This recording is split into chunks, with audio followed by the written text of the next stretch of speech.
On February the 12th, 2026,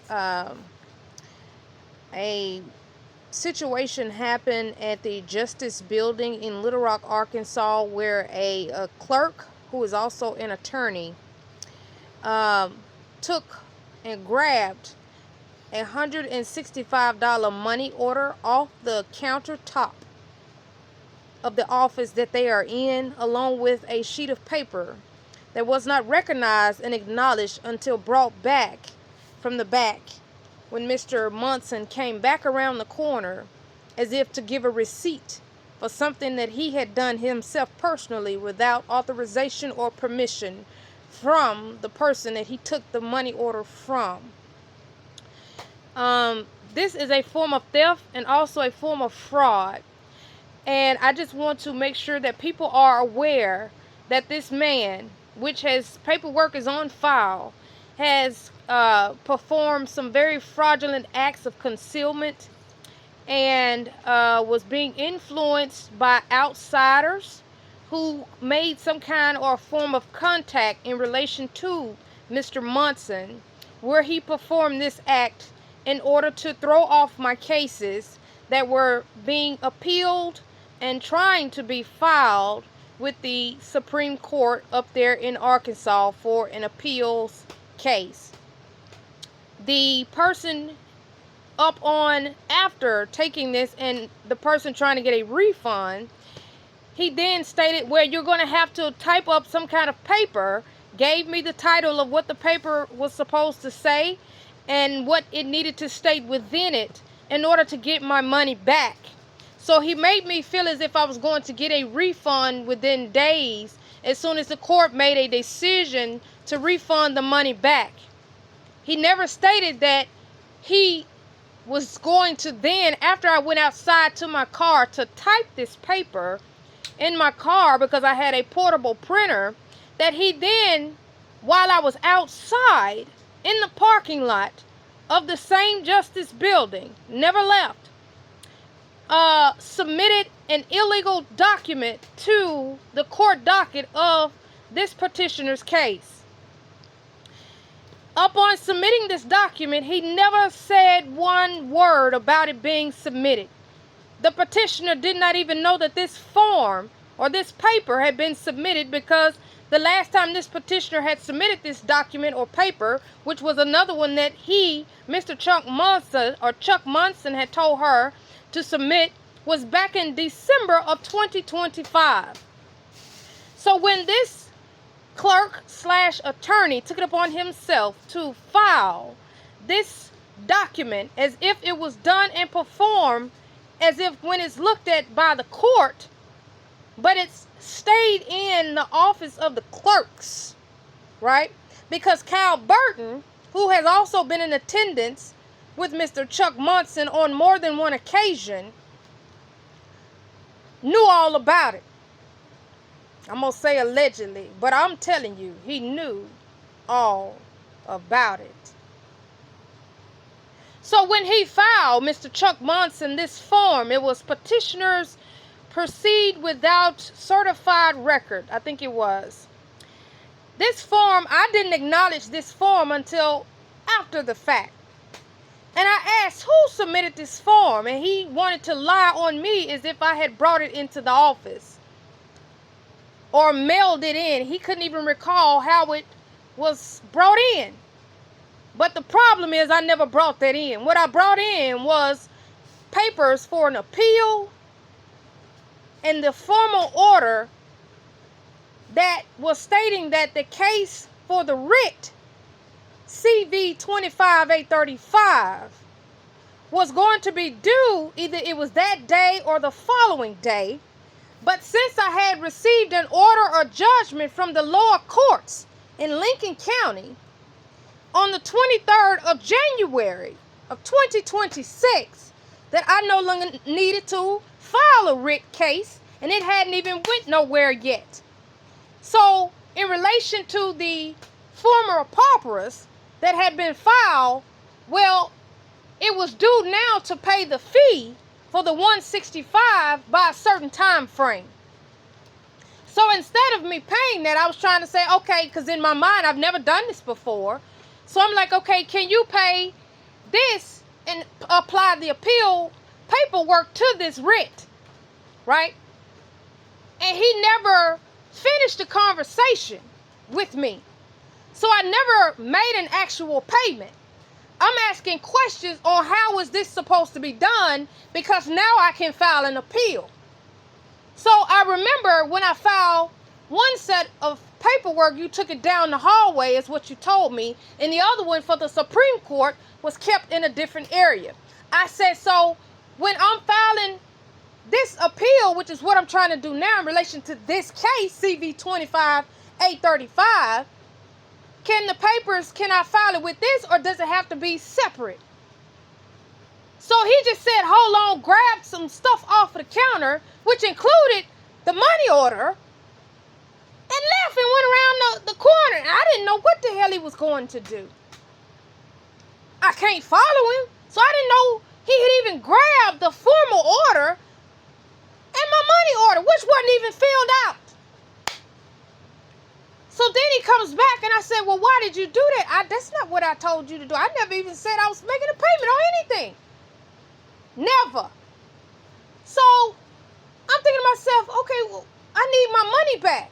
Why would you do that? I need my money. Well, you can't get it back. You have to wait on the court now. It's been filed. You can't get it back. He made it seem as if it's now been filed with this case or towards this case for a writ, which was not what I had intended the money for. What I was trying to pay for on that day, February the 12th, was an appeal.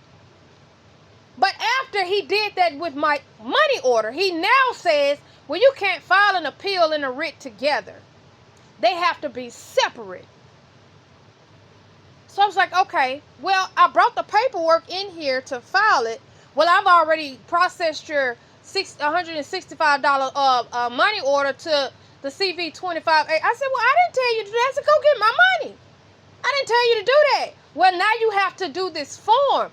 I'm thinking to myself, why would I need to have to do anything if I never told you to file it there? I never told you to get my money off the counter. So why would you do that? So that put me in a predicament to where later, okay, now I don't have the money order. So now I said, okay, I tell you what. Because now he wants me to file this other paper and state it this way and whatever that way, which is supposed to be against their rules. You're not supposed to be this and this is what he told me to do. He told me exact words to type it up this way. This is what the title has to say, and this is what it needs to state within it. So I went out to my car to type this up. While I'm out there, he submits something else. He submits a petition. I never even brought a petition in the door. I brought the cover sheet for the appeal. I brought the appeal. I brought the paperwork that goes with the appeal, which is the exhibits. That's what I brought.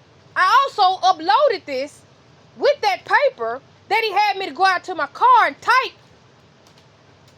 Because I had the access to a portable printer while I just did it on my phone, typed it up and brought it back in. And during the time that I'm outside, you submit something else illegally to the case in addition. And I think this was like around 3:30, 3:40 something. He did that. But if they look at the cameras, which, you know, I'm black and he's white, they will see I was outside in my car when he submitted that form or that petition to that court docket, which is fraudulent, deceptive, misleading, negative, serious, and dangerous, misleading conduct. And it is sad to me, and I don't mind putting your picture, and I don't mind putting the building, because if you've done it to me and somebody else has told you to do this, then you have done it to somebody else, or you will be doing it to somebody else. And it is very, very sad that because of the color of somebody's skin, or because of who they are, or how long they've had a position in a certain place, that you people don't do your jobs. You look over certain things. But here it is another attorney that get in trouble for. But here it is another attorney that gets suspended. But here it is another attorney that get investigated. But here it is another situation, a case. It gets looked into. So what is the problem here? What is the misunderstanding here? It's all there. It's on your cameras. And the only reason I haven't done the dictation at this time because I haven't recorded the conversation when Joanne Harp got real racist with me in the office. Real nasty. To where she didn't even want to notarize a piece of paper. She called somebody else. Except she didn't have time. She didn't mind calling me an inmate. She didn't mind calling me a prisoner. She didn't mind saying ugly things to my face. She didn't mind trying to persuade me from filing an appeal. As if it wouldn't be approved. And how would she know that? Because it goes to Cal Burton, who does the formal orders. And they are all in that same office. And the only reason I haven't uploaded that to this doggone page is because when I play it, it's low. You have to have earphones in order to hear the exact words of what is all being said. You may hear some things, but others in that recording is a little low. So I'm having to listen to it via earphones first, to type it up, and then play it. Because I don't know who can and who may not be able to hear it due to it is low.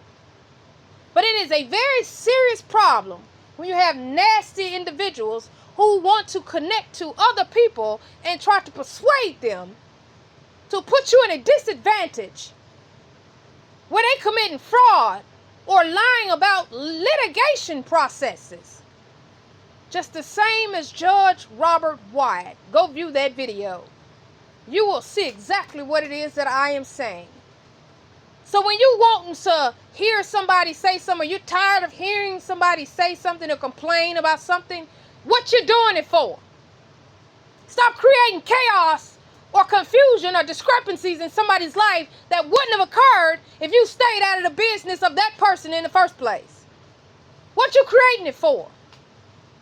So it's amazing to me that Chuck Munson, in this situation of fraud, he knew how to do it so very well. So very well. To where he wanted it to make it seem and look as if I filed some kind of paper and I'm outside in my car.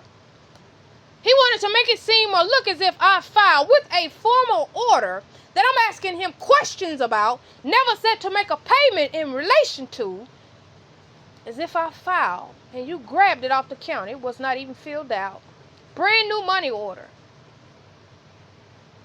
So you tell me who's lying, who's committing fraud, and who's discriminating against who. And this is the Justice Supreme Court building in Little Rock, Arkansas. Is it a disgrace? Is it discrimination? Is it something that they're going to keep and continue to allow? What does it take? Somebody white? Somebody black? More than one? What is the problem? Fraud is fraud. Illegal acts is illegal acts. Rules, regulations, and procedures, if we are all to follow them, are the same. I don't recall it being except or to exclude certain individuals when they do the same thing that's supposed to be against your rules, your laws, and your procedures. So don't expect people to follow the same thing that you're trying to overlook or not necessarily follow or find a way around it if you don't want us to be able to have that same immunity or blanket or covering. It's a disgrace.